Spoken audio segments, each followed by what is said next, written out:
Bueno, vamos a dar comienzo con la primera mesa de diálogo del día de hoy. ¿Hacia dónde debe ir la educación? Lineamientos y cambios imprescindibles. Tenemos ubicados en nuestra mesa al doctor Jorge Grunberg, rector de la Universidad Hort del Uruguay, sociólogo Federico Rodríguez, coordinador del programa de investigación sobre integración, pobreza y exclusión de la Universidad Católica, maestro Luis Garibaldi, director nacional de Educación del Ministerio de Educación y Cultura, y los directivos del CIPES, licenciado Rafael Ibarzábal y doctor Elvio Medina. Tiene la palabra entonces el señor rector de la Universidad Hort, doctor Jorge Grunberg.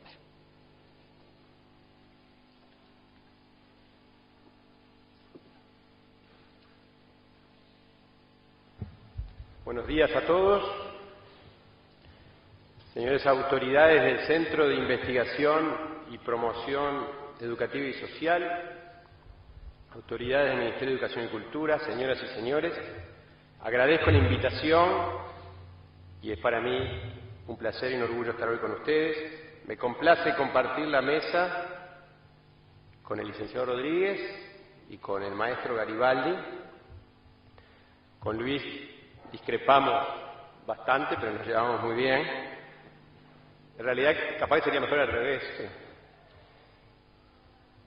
Hemos llegado, siempre es un peligro hablar después del señor Aguiar. Tuve que sacar una hoja entera de lo que iba a decir y no tengo nada con que reemplazarla, así que va a ser más corto.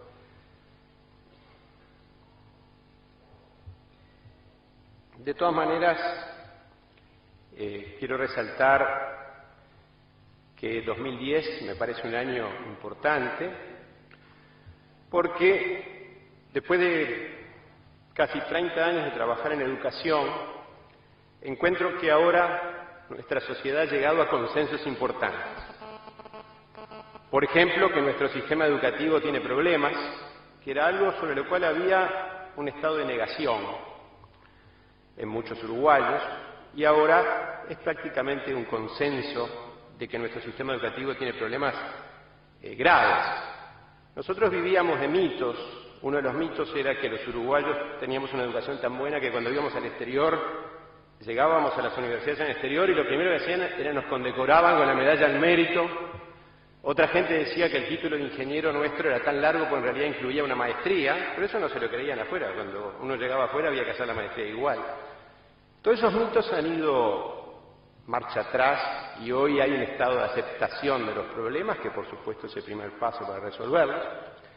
También hay un consenso de que es esencial el sistema educativo para la modernización del país. Tampoco había un consenso muy fuerte sobre esto. Por etapas se pensaba que lo esencial para la modernización del país eran otras cosas. Pero hoy hay un consenso que la educación es el corazón del asunto. Y también hay un consenso en cuanto a que el sistema educativo no puede seguir siendo parte de una guerra santa entre grupos políticos. Yo creo que hoy en día hemos visto el daño que le ha causado al sistema educativo el hecho de haber sido parte de campañas electorales, de guerras culturales y demás. Yo creo que hoy en día estamos lamentando décadas en las cuales el sistema educativo fue escenario de batallas culturales en lugar de ser escenario de aprendizaje. Así que estoy muy conforme porque estoy muy optimista porque veo estos consensos y sin estos consensos, sin llegar a consensos es muy difícil salir adelante. Por otro lado, estoy un poco preocupado por esta euforia que hay por la educación, en donde todos los líderes de todos los partidos y todos los uruguayos lúcidos estamos todos eufóricos con el tema de la educación. Es positivo porque esta euforia genera consensos, pero por otro lado, esta euforia con el sistema educativo puede confundir sobre las verdaderas raíces de nuestro potencial incumplido, de nuestro retraso relativo. Porque en realidad tenemos que tener cuidado de no sustituir algunos mitos que han ido quedando desacreditados con nuevos mitos.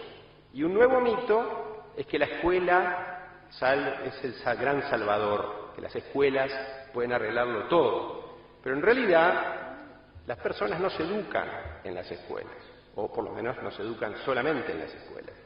Las personas forman parte de un sistema social y se educan con sus pares, con su familia, con los medios de comunicación, con los museos, con las manifestaciones artísticas.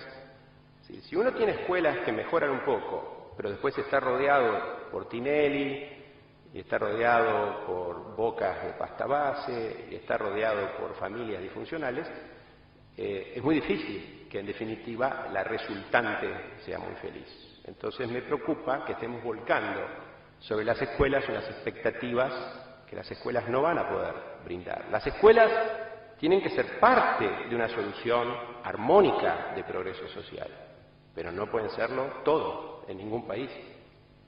La educación no puede ser concebida en forma aislada de la sociedad a la que sirve. Mejorar el sistema educativo es importante, pero si no se encaran las otras causas de nuestro retraso económico, en definitiva va a ser inconducente. Y hay muchos ejemplos de países con sistemas educativos exitosos, pero cuya sociedad tiene graves problemas de prosperidad y tiene graves problemas de expectativas. La educación tiene, en definitiva, una relación simbiótica con la sociedad a la que sirve. Y en el fondo, algo que todavía no hemos aceptado como uruguayos, es que el sistema educativo nuestro, las carencias de nuestro sistema educativo, en realidad reflejan nuestras carencias como sociedad en cuanto a definir cuál es nuestro modelo de desarrollo. Recién escuchábamos, por ejemplo, que los uruguayos tienen muy claro que no quieren vivir ni en Cuba, ni en Honduras, ni en Nigeria, y que quieren vivir en España, en Suecia o en California. Yo no conocía esa encuesta, pero resulta muy intuitivo. Pero en realidad es cuando nuestro sistema educativo hoy en día está teniendo carencias, indefiniciones, ambigüedades, es porque nosotros no las resolvemos claramente, y entonces el sistema educativo las refleja. ¿Tenemos que mejorar nuestra educación? Sí, pero tenemos que mejorarla, en mi opinión, como parte de un proyecto de transformación nacional, no como un sustituto de un proyecto de transformación nacional. Hoy en día estamos frente a la necesidad de cambio,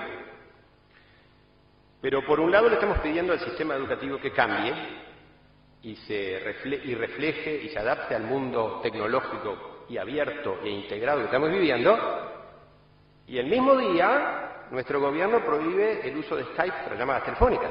Ayer se sacó un decreto prohibiendo la utilización de Skype y de la nueva telefonía de Gmail, de Google, para llamadas telefónicas. Entonces, esta esquizofrenia se refleja dentro del sistema educativo.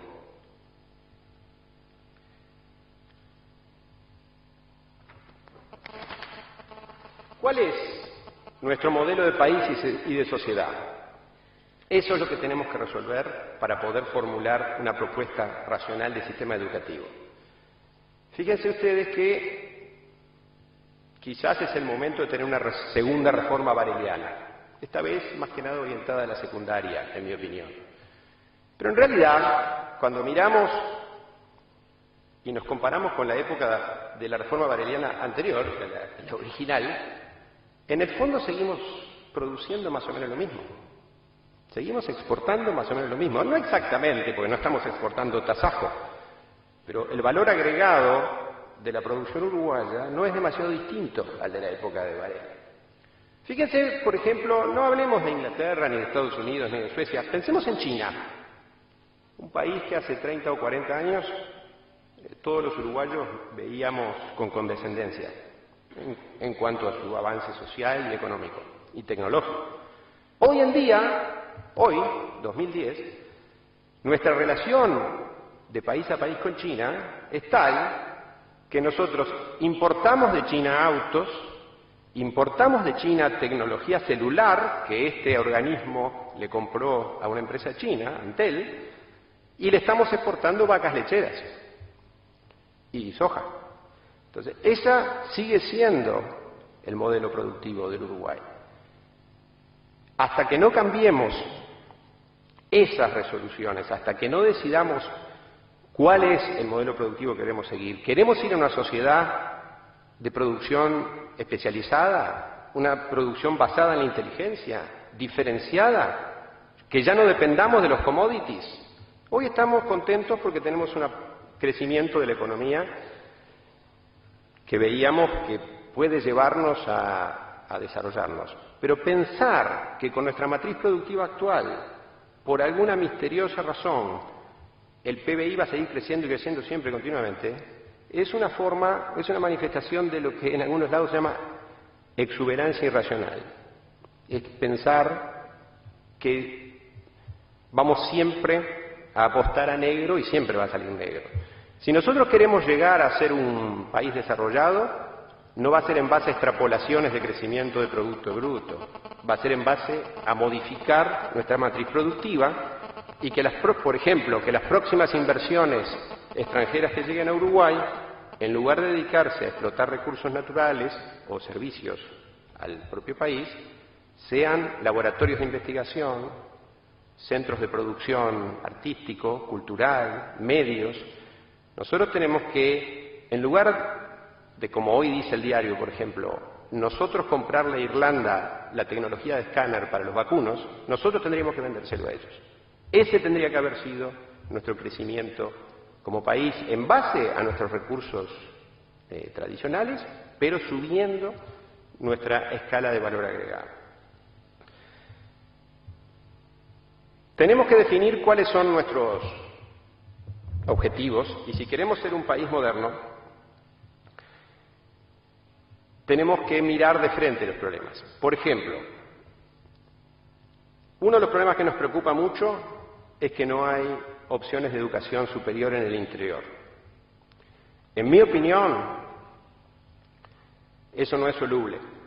No hay solución para eso en el Uruguay, porque no hay stocks de capital humano para tener planteles de profesores de alta dedicación e investigadores en el interior, en varios lugares. La concentración en un solo lugar podría no estar concentrado en Montevideo. Podríamos hacer como los brasileros, crear Brasilia y decir el centro universitario del Uruguay está en Durazno. Eso sí se podría hacer. Pero no tiene Uruguay stocks de capital humano para abrir universidades en varios puntos del país. El verdadero problema que nosotros tenemos no es que no hay opciones universitarias en el resto del país. Es que no hay opciones de desarrollo profesional. Entonces, los jóvenes vienen a Montevideo, estudian, se gradúan y se quedan acá. Si estudiaran y se graduaran y volvieran a sus lugares de origen porque tienen expectativas legítimas de crecimiento profesional y oportunidades reales, no sería un problema. En el mundo entero es común que los jóvenes abandonen sus ciudades natales, estudien en otros lugares y luego eventualmente regresen. Tenemos que mejorar la calidad de nuestro diálogo educativo. Hoy en día, aquí estamos en un buen ejemplo de calidad de diálogo, pero el diálogo público educativo en Uruguay está obsesionado con los recursos. La mayor parte del tiempo se está discutiendo por recursos, en particular porcentajes del PBI. En lugar de discutir valores, metas o estrategias, se está discutiendo inputs, o sea, recursos. Sin embargo, según el informe oficial de la UNESCO de Education for All, está claro que los estudios en el mundo arrojan que los grandes aumentos de gasto educativo, ya no digo público, o sea, gasto público, gasto privado educativo, no se traducen en mejoras de aprendizaje, a menos que estén asociados a proyectos concretos y evaluaciones concretas. La clave no es aumentar los recursos, la clave es encontrar cuáles son las intervenciones en las cuales los recursos dan resultados productivos. Primero hay que definir metas, estimar los recursos necesarios para alcanzar esas metas, acordar criterios de evaluación y luego solicitar los recursos. Yo creo que en el diálogo educativo nacional hemos puesto la carreta delante de los bueyes. Es cierto, Finlandia, Corea, gastan el 6% de su PBI en educación, es cierto, pero también gastan eso Zimbabue y Sudáfrica. Entonces, ¿qué garantiza el 6% del PBI? Nada. En ausencia, por supuesto, de un programa concreto de intervenciones evaluado. Por supuesto, nuestro sistema educativo tiene necesidad de una cantidad de intervenciones. La calidad del lo más importante de aceptar es que si bien la cantidad de años que nosotros estamos brindando a los uruguayos está en los promedios internacionales, la calidad del aprendizaje que reciben los uruguayos es deficiente. Como ejemplo, ya muy difundido, en las pruebas de PISA 2006, casi la mitad de los uruguayos estuvieron por debajo de lo que la OCDE considera nivel 2, o sea, adaptable al mercado laboral. Las cifras equivalentes para España o para Polonia son 25%, o sea, la mitad. Esto otra vez nos lleva a decir, ¿cuál es nuestro modelo de país? Ir hacia la convergencia de los promedios, que significa integrarnos con América Latina en las cifras de mediocridad y malos resultados. ¿Integrarnos a América Latina en estos resultados es para celebrar o es para corregir? ¿O tenemos que ponernos como paradigma y como objetivo ir a los resultados europeos o ir a los resultados de los nuevos países como Singapur, como Polonia en su nueva etapa, como Corea del Sur, como Taiwán, que han logrado en pocos años mejorar muchísimo su sistema educativo? Algunos titulares, permítame ahora para terminar, ofrecer algunos titulares de lo que creo tiene que ser una estrategia de reforma del sistema educativo y luego una propuesta concreta. En cuanto a titulares, creo que cualquier estrategia de reforma tiene que tener una buena dosis de introducción de flexibilidad y capacidad innovativa. Si no vamos a mejorar los liceos y las escuelas si no llevamos mucho mayor capacidad de decisión a los propios centros. Los directores tienen que tener mucho mayor autonomía presupuestal, autonomía curricular para modificar los planes de estudio en la medida de que sea necesario para las zonas en las que están ubicados, modificar las estrategias de la escuela en función del paisaje socioeducativo de sus usuarios, de su barrio, darle a los directores posibilidad real de seleccionar los docentes que van a trabajar allí y de prescindir de los docentes que no trabajan bien, premiar a los que trabajen bien. Segundo, creo que tenemos que reducir la brecha entre la enseñanza técnica y la académica. Hoy tenemos un planeta bachillerato y un planeta Consejo de Educación Técnico Profesional, en lo cual es muy difícil circular entre sí. Todos los países que han modernizado su sistema educativo han creado puentes para que los alumnos puedan construir su bachillerato y navegar entre distintas áreas de bachillerato técnico o académico sin la clase de fronteras tan duras que tenemos hoy. Creo que es esencial fomentar la multiculturalidad a través de lenguas extranjeras. El último informe de la CEPAL muestra que el inglés se ha transformado exclusivamente en un patrimonio de la clase media alta y alta en el Uruguay. Solamente los niveles cuarto y quinto de ingreso tienen en este momento algún dominio del inglés. O sea, tenemos parte del Uruguay que habla inglés y entonces puede entrar a internet y leer la prensa de otros países, etcétera. Y después una gran mayoría de los uruguayos que no tienen ningún acceso al idioma. Creo que tenemos que fomentar genuinamente el espíritu crítico y fomentar la independencia de criterio de los alumnos a través de programas más flexibles.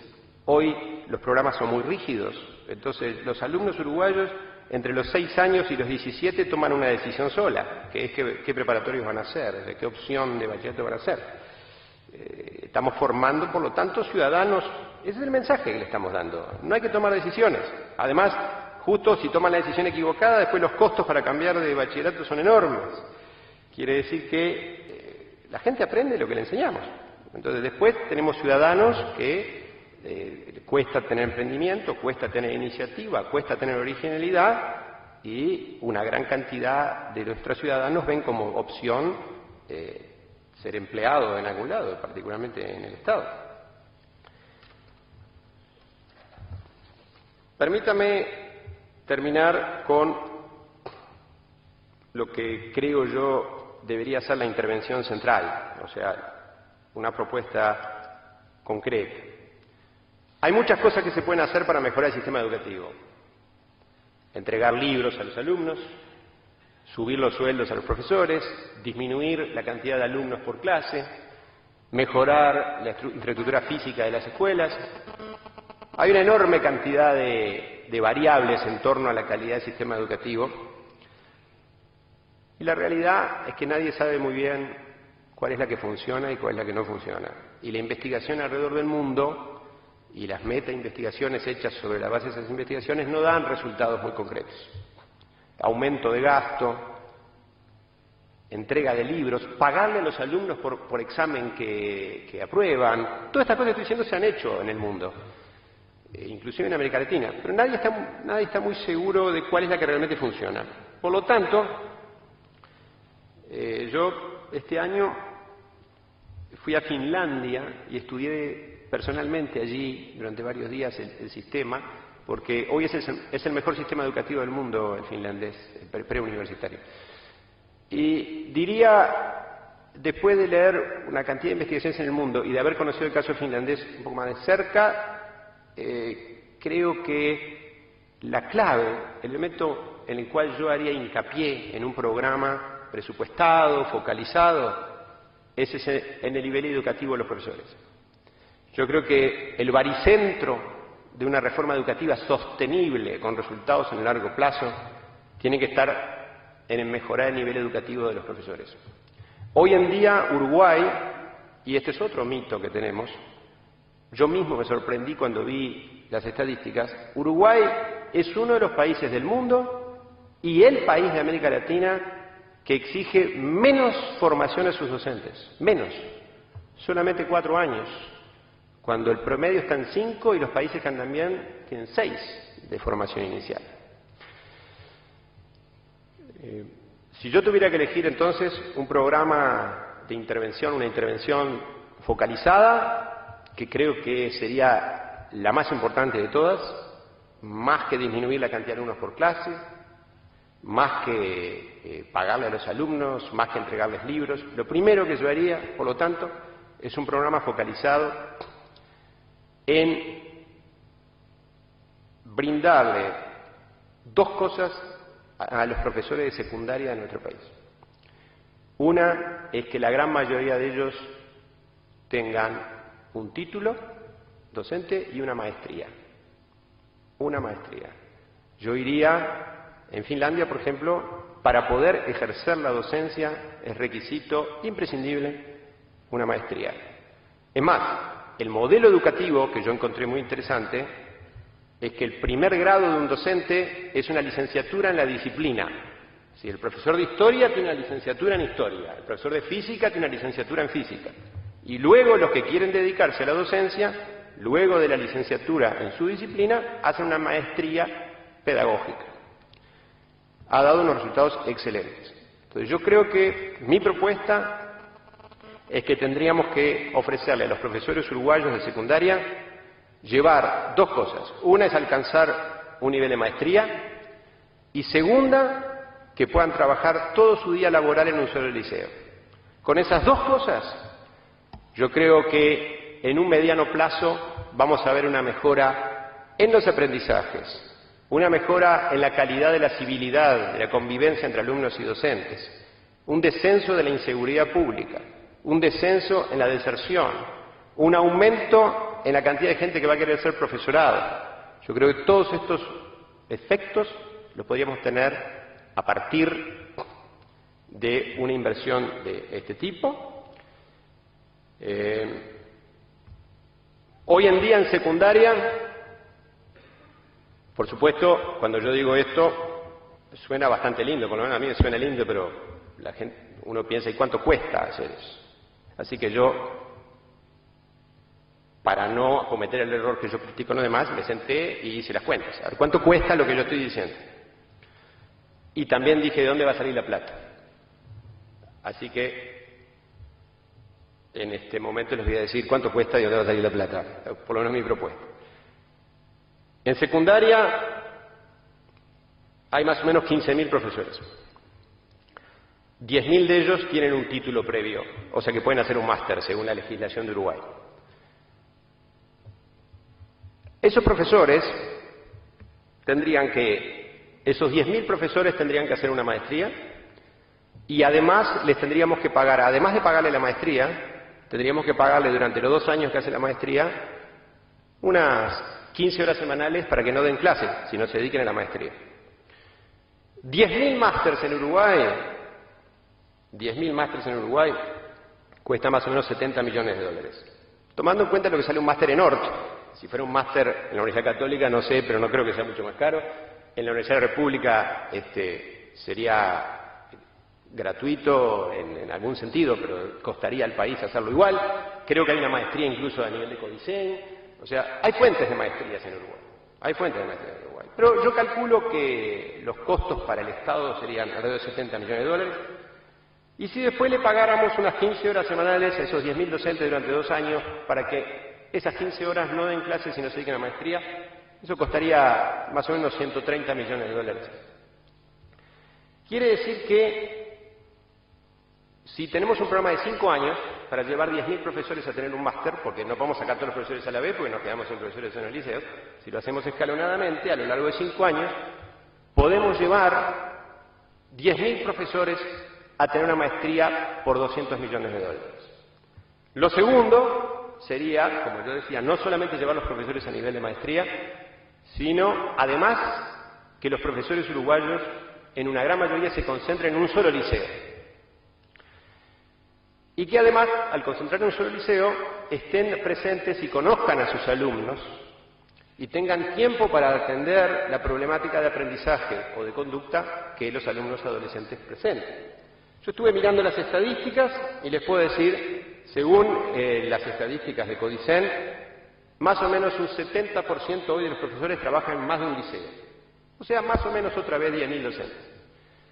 Si a estos 10.000 docentes le pagáramos 15 horas semanales para que abandonen las clases que tienen otros liceos y se concentren en uno solo, eso costaría alrededor de 60 millones de dólares. Por lo tanto, de lo que estamos hablando es que entre la formación y la concentración horaria tendríamos un programa de 100 millones de dólares por año durante 5 años. Y mi opinión es que al cabo de los 5 años empezaríamos a ver germinar un sistema educativo totalmente nuevo, con independencia de otras cosas que se pueden hacer, por supuesto. Yo no estoy hablando acá ni siquiera de aumentar salarios. Es más, los salarios, todo este programa llevaría a que los docentes mejorarían la ecología de su vida laboral, de manera tal que independientemente de que se aumenten los salarios, mucho más personas querrían hacer la docencia y los actuales docentes tendrían niveles mucho más altos de motivación. Es más, yo pienso que el programa se autofinanciaría a través de una reducción drástica de la deserción. Y para dar la línea final, diría el siguiente. Yo estoy diciendo 100 millones de dólares por año, pero yo no los tengo. Y creo que el Estado tampoco los tiene. Porque el Estado sabe que cuanto más avanza en entregar recursos a un sector, después nos quedamos sin dinero para los hospitales, para el INAU, para la policía, todas cosas que reclamamos. O sea que el Estado no tiene más margen para gastar. Estos 100 millones no los tiene. Y tampoco el Estado, y también hay un límite a lo que el Estado puede recaudar en forma compulsiva. Porque si el Estado sale a poner un IVA de 28%, entonces nadie más va a comprar nada. Y nadie va a venir a vivir en Uruguay. Entonces, ¿qué hacemos si tenemos un Estado que no puede pagar y tenemos alguna propuesta que pensamos que va a ser importante para el país? Mi propuesta es hacer un bono educativo.